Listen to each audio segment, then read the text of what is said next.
تو فائنلی رابعہ سربلند کے بازو سے بلٹ نکالنے میں کامیاب ہو جاتی ہے، اور یہ انتہائی جذباتی مناظر ہمیں دیکھنے کو ملتے ہیں اس ایپیسوڈ کے اندر، جس طرح رابعہ اپنی پوری کوشش کر کے کہ سربلند کو زیادہ پین بھی نہ ہو اور وہ بلٹ نکال لیتی ہے، اور بلٹ نکالنے کے بعد سربلند کو کافی زیادہ پین ہو رہا ہوتا ہے۔ اس دوران وہ پھر پین کلر بھی دیتی ہے اور ساتھ میں بازو کے اوپر پٹی کر دیتی ہے، اور سربلند کو لے کر اس کے کمرے میں لے جاتی ہے جہاں اسے لٹا دیتی ہے، اور رات کا ٹائم ہو جاتا ہے۔ اسی دوران سربلند کو کافی زیادہ پین ہو رہا ہوتا ہے، تو رابعہ کافی زیادہ پریشان ہو جاتی ہے، اور وہ ایک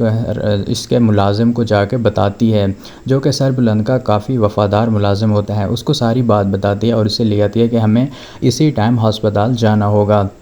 وہ گاڑی نکالتا ہے اور سربلند کو چھپا کر یہ دونوں اسے ہاسپٹل لے جاتے ہیں۔ ہاسپٹل لے جانے کے بعد وہاں پہ اس کا علاج ہوتا ہے اور سربلند کافی بہتر محسوس کرنے لگتا ہے۔ ڈاکٹر بھی کہہ دیتے ہیں کہ اب کوئی خطرے کی بات نہیں ہے،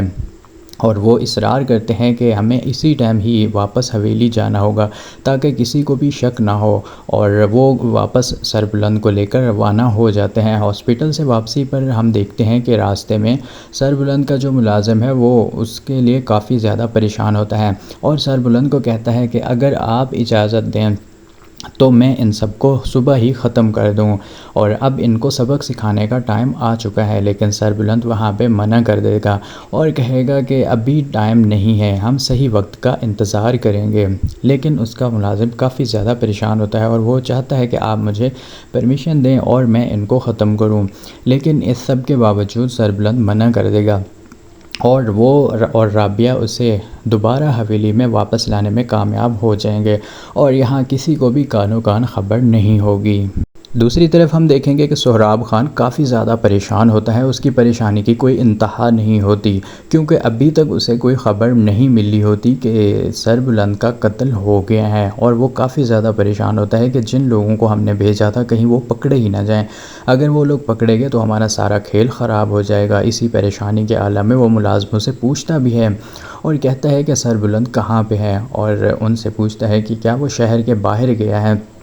اور یہ ساری چیزیں پوچھنے کے بعد وہ کہتا ہے کہ مجھے معلوم ہے کہ وہ شہر نہیں ہے، وہ یہیں ہے، اسی ایریا کے اندر ہی کہیں چھپا ہوا ہے۔ لیکن اسی دوران وہ پریشانی کے عالم میں اپنی وفادار ملازمہ جو کہ شیریں ہے، شیریں کو کال کرتا ہے اور اسے فون کے اوپر دھمکی دیتا ہے کہ اگر وہاں پہ تمہارے بندے پکڑے گئے یا وہ کسی کام کے نہیں تھے، انہوں نے سارا میرا کھیل ہی خراب کر دیا ہے، اور اگر ایسا ہو گیا تو شیریں میں تمہیں نہیں چھوڑوں گا، تمہارا میں برا حال کروں گا۔ ادھر شیریں بھی کافی زیادہ پریشان ہوتی ہے، اس کے ہاتھ سے موبائل بھی گر جاتا ہے اور وہ خود بھی گر جاتی ہے، کافی زیادہ پریشان ہوتی ہے کہ اس کا جو بندہ پکڑا گیا ہے اگر اس نے منہ کھول لیا تو پھر ہم کہیں کے نہیں رہیں گے۔ دوسری طرف ہم دیکھیں گے کہ شیریں جب